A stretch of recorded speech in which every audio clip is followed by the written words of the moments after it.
Je passe donc la parole à Olivier Badeau qui va animer cette séance. Merci Olivier.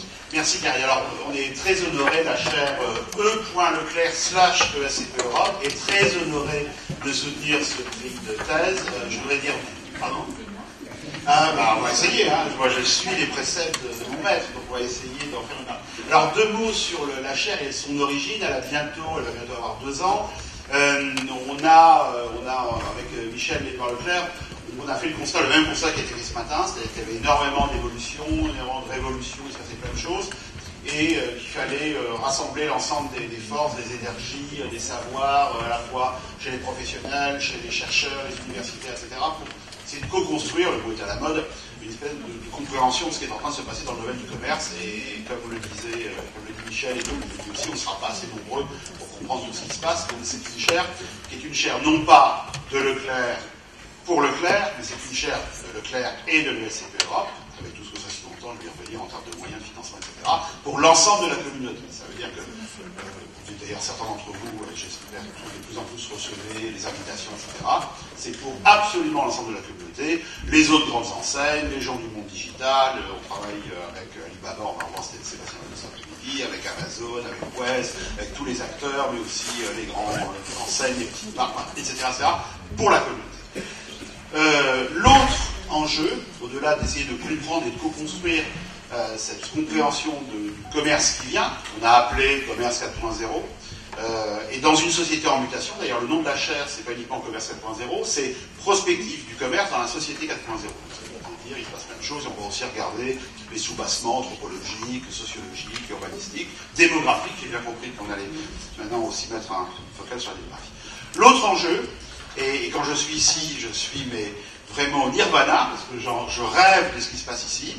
L'autre enjeu, c'est de vitaliser, soutenir, voire revitaliser l'intérêt pour les étudiants de M1, de M2, et notamment dans des univers de grande école, pour notre magnifique discipline. Moi, ça fait 33 ans que je la fais, chaque jour c'est encore une passion, et ces 2 jours en sont un bon exemple, qui pour la plupart, André l'a rappelé, s'en sont beaucoup désintéressés. Pour vous donner un exemple, on avait lundi le forum des métiers du commerce 4.0, évidemment animé dans le cadre de la chaire, avec Michel qui faisait une conférence, une leçon sur l'histoire du commerce et ses évolutions, tous les services de Leclerc, etc.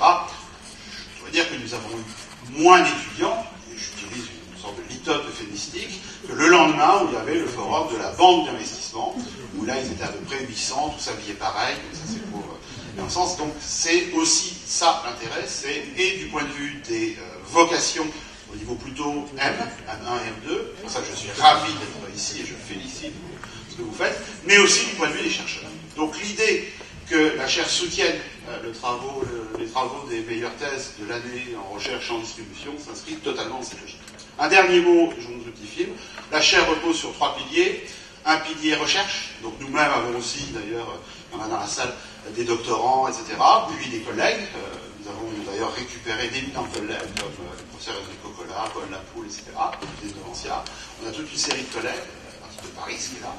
On a toute une partie qui est une partie, évidemment, éducation, même si on a du mal encore à gonfler les enseignements, mais on les inscrit dans le cadre de la chaire, notamment le cours de distribution 4.0, avec ces mêmes logiques de les faire travailler, avec aussi tout l'apport du groupe Leclerc et de nos partenaires et des autres, y compris Amazon et autres. Et puis il y a une partie transfert, et notamment transfert et pas confrontation, mais dialogue collectif, et notamment ces fameux petits déjeuners auxquels beaucoup d'entre vous participez tous les premiers mercredis de chaque mois, sauf la prochaine fois, c'est pas la jeudi, où nous faisons dialoguer un universitaire qui a écrit un ouvrage sur une des thématiques du commerce et de la société de demain, avec un professionnel ou plusieurs professionnels, soit des start-upers, soit la semaine dernière c'était Laurent Soli, le patron de Facebook, et Michel et moi animons tout ça avec des témoignages, des commentaires et des questions de l'ensemble de la salle.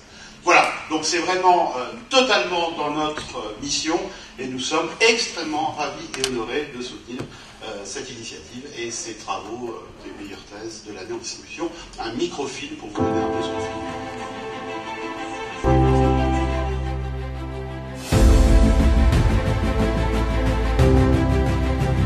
Il n'est pas facile de trouver des lieux de débat et des lieux d'instruction, de projets d'avenir, en tout cas de lieux paisibles pour instruire ce nouveau rapport des commerçants entre eux, du commerce entre l'industrie et du commerce et de la société. Le premier objectif, c'est de s'associer à un expert, je dirais une entreprise extrêmement experte sur ces questions et en pleine mutation.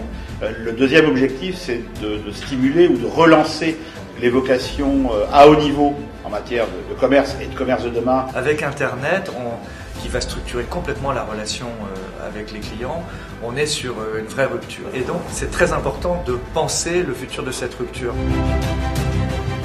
C'est vraiment ouvert à tous. Notre fierté, notre ego, il est dans le fait d'avoir initié cette chaire. Il faut vraiment tous ensemble participer de cette discussion sur cette révolution qui bouleverse nos métiers.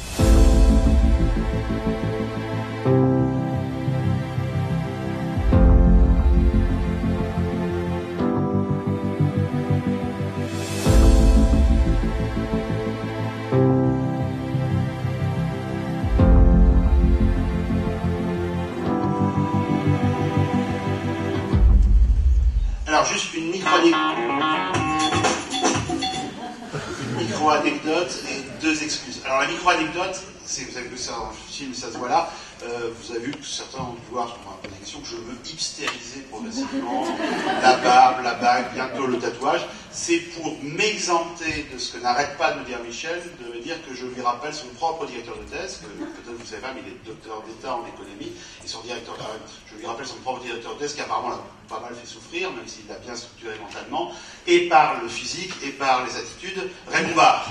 Donc effectivement, je me suis dit qu'il fasse quelque chose pour... Mais je vois par contre François aussi est en train de rejoindre la même communauté des hipsters. Deux excuses, celle de Michel qui ne pouvait malheureusement pas venir ce matin et donc je vous présente toutes ces excuses et il m'a demandé d'essayer de le représenter, je fais ce que je peux. Et celle également de notre collègue Aline Ox qui est la coordinatrice, c'est elle en fait qui fait le vrai travail comme d'habitude. Moi j'ai repris des vieux principes de mon maître le professeur Vicam, c'est l'esclavagisme sur la logique de la soumission consentie. Et donc c'est elle qui fait l'ensemble du travail et elle vient de donner naissance à la petite Camille, donc Aline vous présente toutes ses excuses mais elle est extrêmement active. Voilà, assez parlé, il est temps maintenant de passer vraiment à l'essentiel. Et donc on va commencer par la présentation de Fabrice sur son travail de recherche doctorat.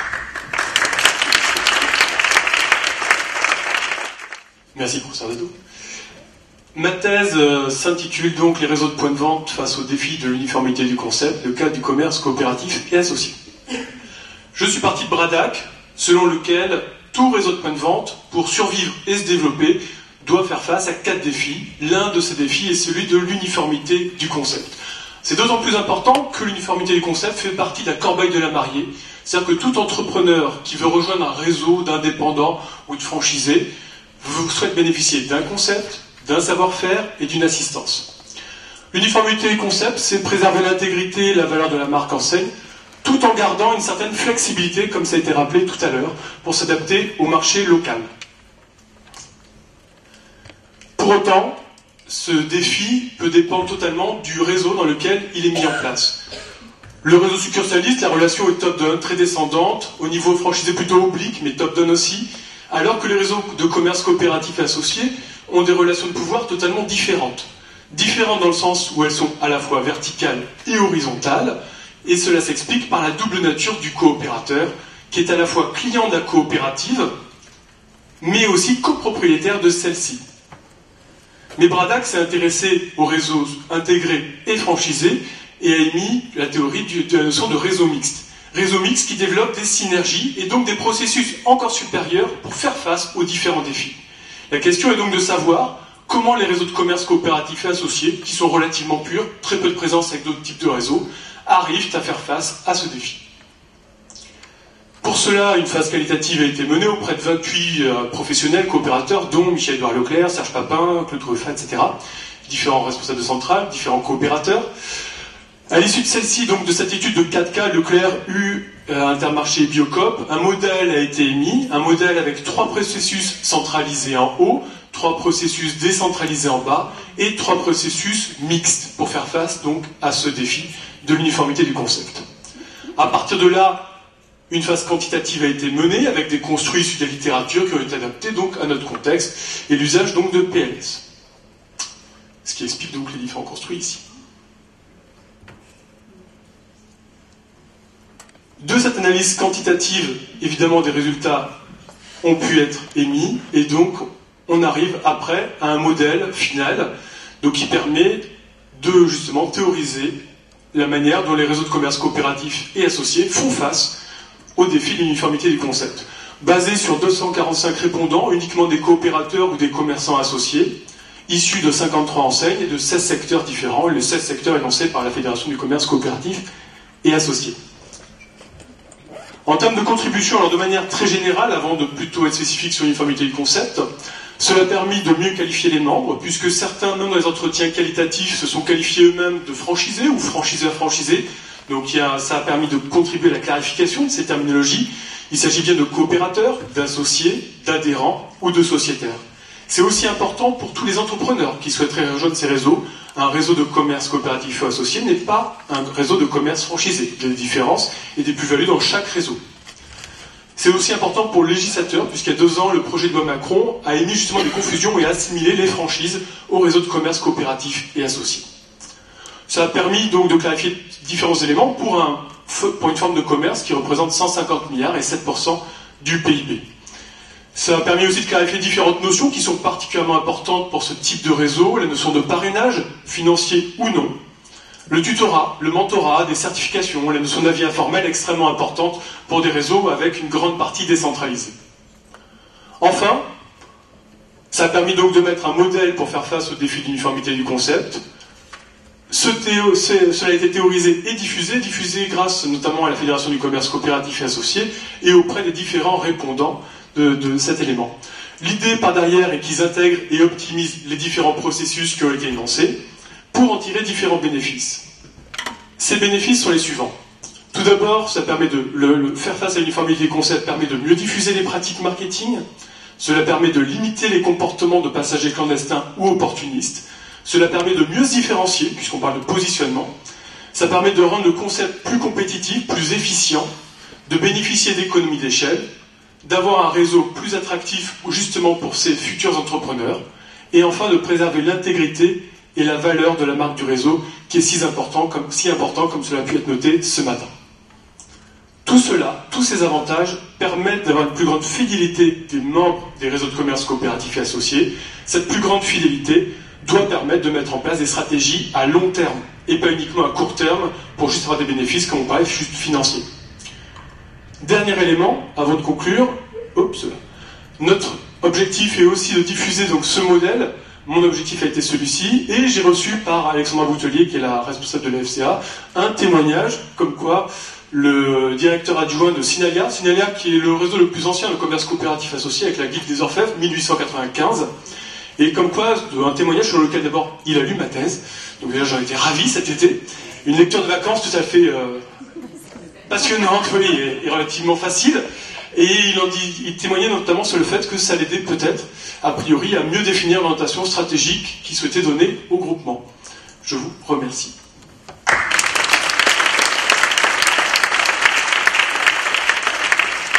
Et merci aux différents répondants, et aux directeurs de thèse, et aux différents membres de mon jury. Eric, on passe aux questions d'abord, ou les questions seront groupées ensuite sur l'ensemble des présentations? Après, très bien. Eh bien, merci, Dr. Katsu. Nous allons maintenant entendre Dr. Flakanji qui va présenter son travail doctoral. Juste pour mémoire, dans le groupe Sinalia, il y a Julien Dorcel qui est souvent confondu avec Marc Dorcel. Alors, en fait... Donc, bonjour à tous. Je suis ravi d'être parmi vous aujourd'hui. Donc, je vais vous présenter également ma thèse qui porte sur le souvenir de l'expérience et plus précisément sur son influence sur la relation à l'enseigne. Alors, notre travail part du constat que si les entreprises veulent continuer à fidéliser leurs clients, elles doivent se réinventer. En effet, différentes recherches ont mis en avant que finalement le marketing expérientiel présentait un certain nombre de limites et notamment ne permettait pas toujours d'accroître les ventes à court terme. Alors nous avons proposé de nous intéresser à une approche par le souvenir de l'expérience pour essayer de comprendre les conséquences de l'expérience sur la relation à l'enseigne. Et pour cela, nous sommes inspirés des travaux de Kahneman qui considèrent finalement que ce n'est pas l'expérience qui importe, mais plutôt le souvenir qu'on en garde. Et c'est ce souvenir qui va amener l'individu à revenir ou pas en magasin. Le verbatim que je vous ai mis illustre cet élément. dans mon souvenir, maintenant, j'ai l'impression que j'étais plus positif que je ne le suis un mois plus tard. Si vous voulez, sur le coup, je n'étais pas plus déçu que ça. Donc en fait, on voit là que l'expérience est différente du souvenir, et donc il faut s'intéresser non pas à l'expérience, mais au souvenir de l'expérience. Autrement dit, les enseignes doivent passer d'un management de l'expérience, que vous connaissez tous, à plus qu'on pourrait appeler un management du souvenir de l'expérience. Je pourrais m'arrêter là, mais vu que j'ai un petit peu de temps, je vais essayer de vous donner quelques résultats complémentaires. On a beaucoup de temps. Alors, tout d'abord, dans notre recherche doctorale, nous avons eu un certain nombre de réflexions théoriques pour essayer de comprendre la différence entre expérience, souvenir d'expérience et expérience de souvenir. Donc on définit, comme je vous l'ai mis, le souvenir d'expérience comme ce qu'on va stocker en mémoire de manière consciente ou inconsciente à la suite de sa visite en magasin, et qui ces informations peuvent être potentiellement rappelées par le consommateur lors de quoi? D'une expérience de souvenir. Donc l'expérience de souvenir, c'est une expérience, c'est une interaction en personne, objet, situation, au cours de laquelle l'individu va se remémorer son expérience passée. Donc l'expérience de souvenir pourrait être vue comme un processus qui amène à un résultat, le souvenir de l'expérience. Le deuxième apport de notre recherche porte sur le développement d'une échelle de mesure du souvenir de l'expérience qui est valide que l'expérience soit vécue dans un magasin, un centre commercial ou un site internet.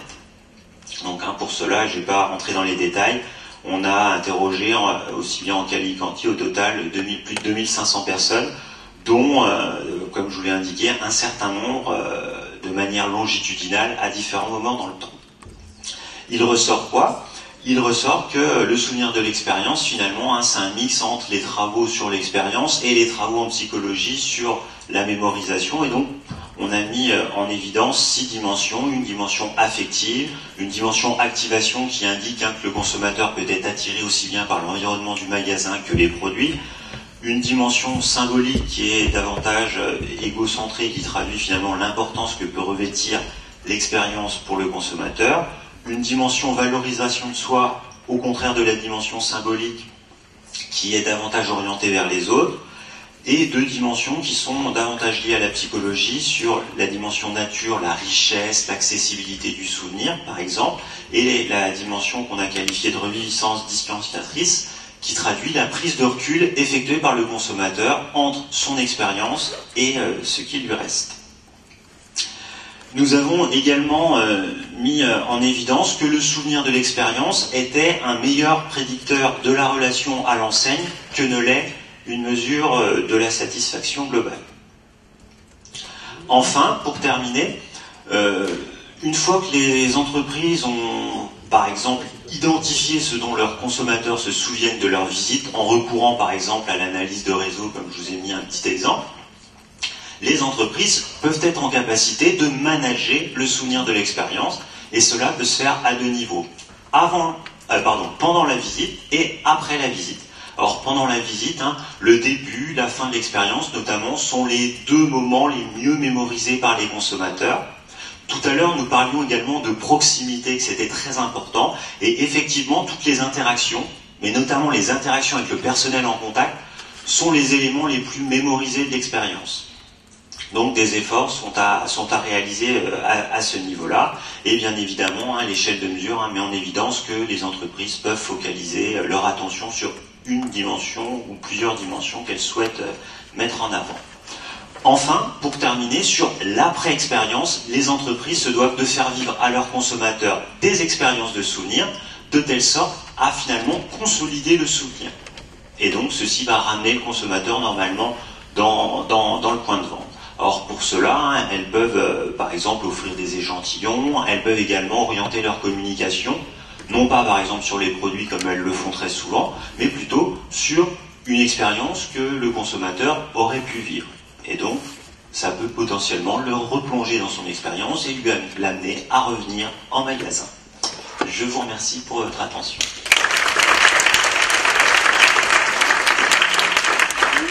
Merci, Dr Florent-Jeans. Nous allons maintenant écouter la 3e présentation des 3 finalistes, le Dr Pascal Madry.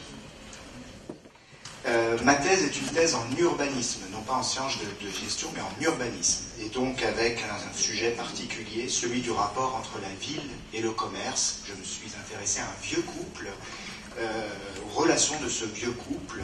Et vous ne le savez peut-être pas en sciences de gestion, mais quand on regarde du côté des sciences humaines, ce couple est réputé solide. Il y a cet historien Henri Pirenne qui a produit cet adage « la ville, les filles du commerce », mais bien d'autres historiens et géographes ont insisté sur cette relation qualifiée parfois d'intime. C'est Alain Metton qui utilise cette terminologie dans les années 80, voire fusionnelle, et là je me rapporte aux travaux d'un autre géographe, Philippe Ducos. Pourtant, cette relation, quand on l'observe de manière empirique, elle est parfois tumultueuse. Les moyennes surfaces ont été les premières à fuguer, en quelque sorte, à sortir des villes. Heureusement, depuis, la croissance urbaine a fait que la ville a rattrapé sa fille. Mais il y a d'autres phénomènes qui peuvent nous interpeller dans ce rapport. Et je pense en particulier à l'évolution des surfaces commerciales. Depuis les années 2000, il ouvre à peu près entre 3 à 4 millions de mètres carrés de commerce en France, alors que dans le même temps, le pouvoir d'achat est plutôt ralenti. En fait, le rythme d'ouverture est 2 fois plus rapide que dans les années précédentes, alors que le rythme de progression du pouvoir d'achat, lui, est 2 fois moins important. Donc pourquoi ce découplage? C'était évidemment le sujet de cette thèse. Alors dans un premier temps, je me suis interrogé sur le fondement de cette relation réputée d'évidence entre ville et commerce, et je me suis aperçu en fait que ce cadre d'analyse de cette relation est très ancien. En fait, il date du XVIIIe siècle. Et à l'époque, vous avez un certain nombre d'économistes comme Péty, Bois-Guilbert, Cantillon, etc., qui vont voir en fait la ville comme la conséquence de l'existence d'un surplus agricole. Puisqu'il y a surplus, il faut l'écouler. Et quitte à l'écouler, autant prévoir le lieu pour cela. Et la ville va donc naître de l'existence d'un surplus, et elle aura pour principale fonction commerciale d'écouler ce surplus. Implicitement, ce cadre se repose sur 2 principes. Un principe que j'ai appelé d'induction, c'est-à-dire que le commerce est nécessairement la conséquence d'une activité économique, mais qui résulte d'une autre activité économique, en l'occurrence à l'époque l'agriculture, plus tard ce sera l'industrie. Et puis un autre principe que j'ai appelé un principe d'indivisibilité, au sens où ville et commerce apparaissent consubstantiellement, d'une certaine manière, d'une nécessité de marché. Alors ce cadre réducteur, appliqué à une société d'ancien régime, aurait normalement dû être balayé par l'évolution de la société, le capitalisme industriel, le capitalisme post-industriel aujourd'hui. Et curieusement, ce modèle va perdurer jusqu'aujourd'hui. Pourquoi? Alors non pas parce qu'il a été validé à chaque évolution de nos régimes économiques, mais parce qu'en fait, il n'a plus jamais été réinterrogé.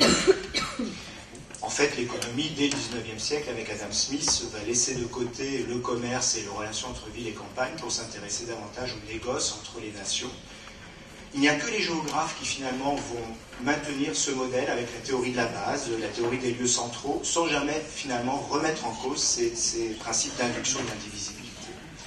Alors, dans un second temps, mon travail a consisté à essayer de déconstruire un petit peu ce modèle, voire peut-être cette mythologie du rapport symbiotique entre ville et commerce. Et je me suis donc intéressé en particulier à la structure commerciale des villes, à leur offre commerciale, et pour mesurer en quoi elles dépendaient ou non du marché domestique des villes. Et là, je passe directement au résultat. J'ai pu voir en fait que la structure de l'offre commerciale des villes, en France en tout cas, dépendait davantage des flux de revenus qui traversent ces territoires que du stock de consommation, du stock de consommateurs et des dépenses qui leur sont attachées, présents sur ce territoire. Un exemple très concret, à Lourdes, vous devriez avoir 200 commerces et puis un gros hypermarché en périphérie. Eh bien, au miracle, vous n'avez pas 200 commerces, mais 400, et non pas un centre commercial, mais 2. Et c'est évidemment les flux touristiques un peu particuliers qui ici alimentent le marché local. Mais ce modèle peut être reproduit sur d'autres villes. Donc l'hypothèse d'induction peut être relativisée et l'hypothèse d'indivisibilité peut l'être également. Et je me suis donc là cette fois intéressé au lien entre développement du commerce et développement urbain. Et alors en prenant les choses un petit peu à l'envers, j'ai regardé en fait la vacance commerciale, j'ai étudié le phénomène de la vacance commerciale, donc des villes, pour voir si, quand il y avait ville en déclin, il y avait nécessairement commerce en déclin. Eh bien en fait, cette relation, cette corrélation n'est absolument pas vérifiée. Vous avez des villes en déclin démographique, économique, mais qui malgré tout conservent un appareil commercial dynamique, je pense par exemple à Pontarlier.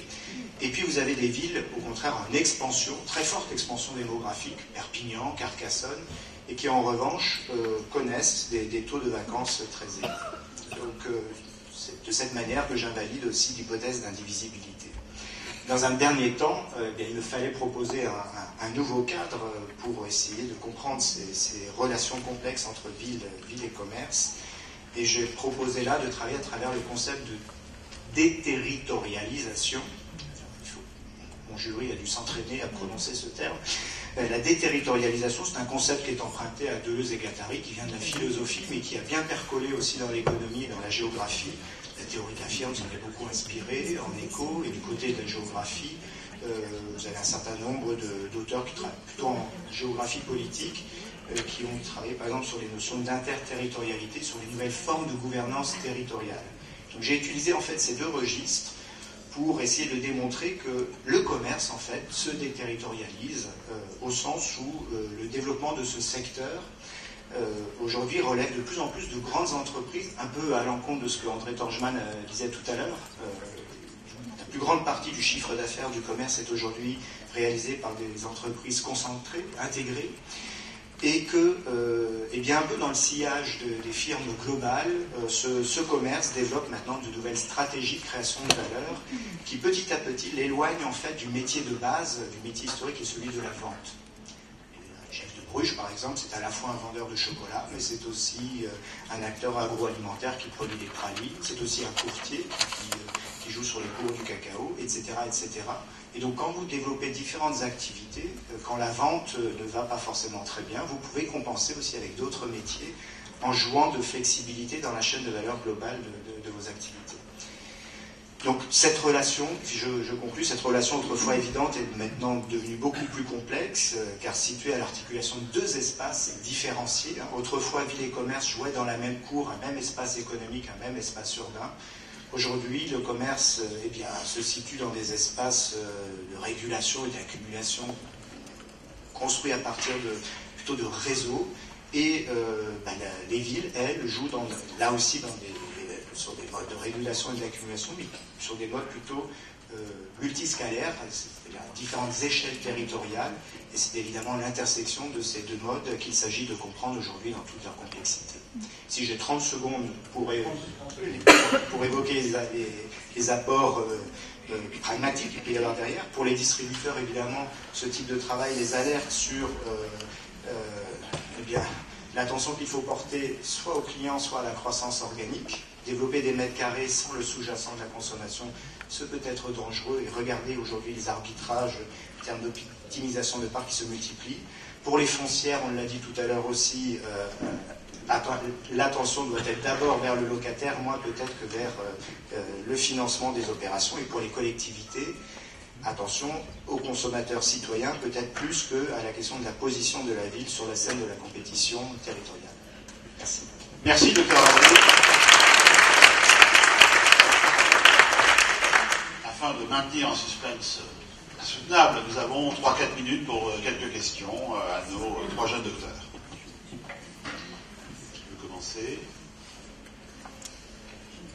Dans votre étude sur la ville et le commerce, parce qu'aujourd'hui il y a quand même beaucoup de problèmes dans beaucoup de centres-villes, je voudrais savoir si vous avez regardé l'influence de la voiture dans l'histoire. Parce que vous n'en parlez pas du tout, et un certain nombre de centres-villes sont en train de se casser la figure parce qu'ils ont complètement mis de côté la voiture. Alors, je n'ai pas traité cette question directement. En revanche, j'ai cherché des liens entre l'étalement urbain, donc le fait que la ville se construise en artificialisant toujours plus de foncier, et la vacance commerciale. Et je pensais qu'il y avait un lien, que le fait que nous soyons toujours plus urbains, mais toujours plus éloignés des cœurs de ville, pouvait affaiblir le commerce, en particulier de centre-ville. Et en fait, il n'en est rien. Et je me suis même aperçu que les villes les plus étalées étaient souvent celles qui avaient le commerce le plus dynamique, à la fois en centre-ville et à la fois en périphérie. Et finalement, cet étalement urbain qui est très critiqué par les urbanistes, du point de vue de l'économiste, est peut-être un signe de bonne santé de la ville et aussi de son commerce. Alors, moi aussi, c'est pour la question des rapports entre ville et commerce. Quel rôle joue Internet? Alors, je suis passé très vite sur cette question des chaînes de valeur globale et de la nouvelle organisation de ces firmes commerciales. Et je traite Internet dans cet aspect-là. C'est que la concentration des entreprises de commerce, enfin l'apparition de firmes commerciales, a été aidée par ce qu'Alain appelle l'électronisation du commerce. Et donc, Internet, je l'intègre plutôt dans la logistique comme un facteur permettant d'optimiser la chaîne logistique et donc de permettre à ces groupes de gagner des gains de productivité à ce niveau-là. Comme on est dans le cas de la recherche, juste un mot là-dessus, on vient de lancer un programme de recherche parce qu'on a alors là, beaucoup plus des collectivités ou des associations, des UC, etc. qui étaient très intéressés. Donc on a lancé un programme de recherche dans le cadre de la chaire avec un doctorant très empirique pour recenser les formes de plateformisation digitale du commerce de centre-ville en termes de dispositifs, d'applicatifs et de gouvernance.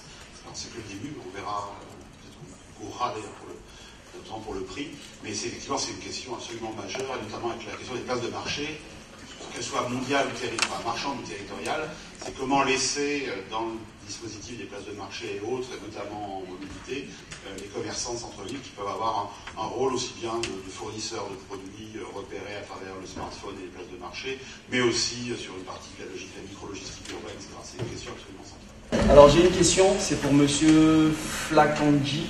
Oui. Oui. En face du management du souvenir de l'expérience client, est-ce qu'on peut parler aussi d'un management du souvenir de l'expérience collaborateur? Parce que vous avez parlé de l'importance du personnel en contact. Et ma deuxième question, c'est existe-t-il des dimensions du souvenir de l'expérience qui relèvent plus du management et d'autres qui relèvent plus du niveau opérationnel, des collaborateurs par exemple? Pour être honnête, moi je me suis uniquement focalisé sur le client et du coup j'aurais peut-être dû prendre une approche dialectique, interroger également les collaborateurs. Donc je ne connais pas forcément leur vision des choses et du coup si leur rôle après influence le consommateur, mais a priori, d'après le simple récit des consommateurs, oui, quand le personnel en contact va se sentir bien dans son entreprise, va être plus à même de partager quelque chose avec le consommateur, le souvenir du consommateur sera plus riche, et a fortiori, je pense que si c'est valable pour le consommateur, ça devrait être également valable pour le membre du personnel. Ça donnera lieu à une autre recherche doctorale. Voilà. Est-ce que c'est un souvenir finalement de l'expérience ou un souvenir d'une pratique? Ça dépend à quoi on s'intéresse. Si vous voulez, dans mon étude, dans ma recherche, on arrive à... j'ai facilement distingué, c'est qu'avec le temps, le souvenir va s'amenuire. Et donc au final, le souvenir qu'on va garder d'une visite, d'une expérience en particulier, ça va se transformer en le souvenir d'une visite générale dans un magasin. Et donc on voit bien en fait toutes les dimensions converger vers une moyenne, et donc après effectivement ça se rapprochera plus d'une pratique avec le temps. D'où l'importance finalement de l'horizon temporel quand on fait des mesures post-visite. Si on interroge les consommateurs une semaine, 15 jours, un mois ou 2 mois après, ils ne vont pas nous dire la même chose. Parfait. Il est donc maintenant temps de remercier pour ces questions et ces réponses. Il est temps maintenant de remettre les prix. 8 thèses, 3 lauréats. Mesdames et messieurs, mes chers collègues, je vous demande d'applaudir pour la remise du Étienne Thiel de bronze, le docteur Pascal Madry.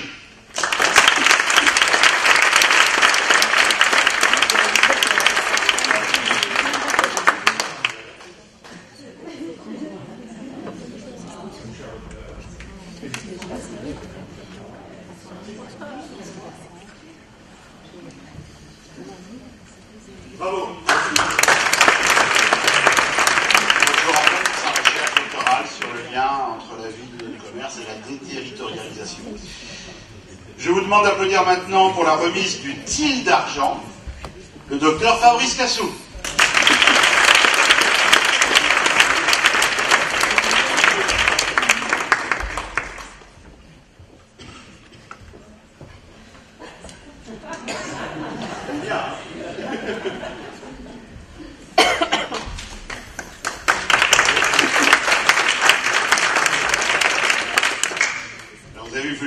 Intellectuel dans cette salle, c'est au moins ça qu'il fallait pour se demander mais qui a donc gagné le TIL d'or. Alors le gagnant gagne non seulement de recevoir le TIL d'or avec ce magnifique trophée, mais il va également recevoir donc une dotation de la part de la chaire Leclerc que évidemment par essence, comme ils ne citeront pas, mais qui vous permettra quand même d'enrichir votre métier de chercheur, parce que comme chacun sait, le chercheur donc nous sommes ravis et honorés de remettre pour cette excellente recherche doctorale sur le souvenir de l'expérience le TIL d'or et le docteur Pagnol.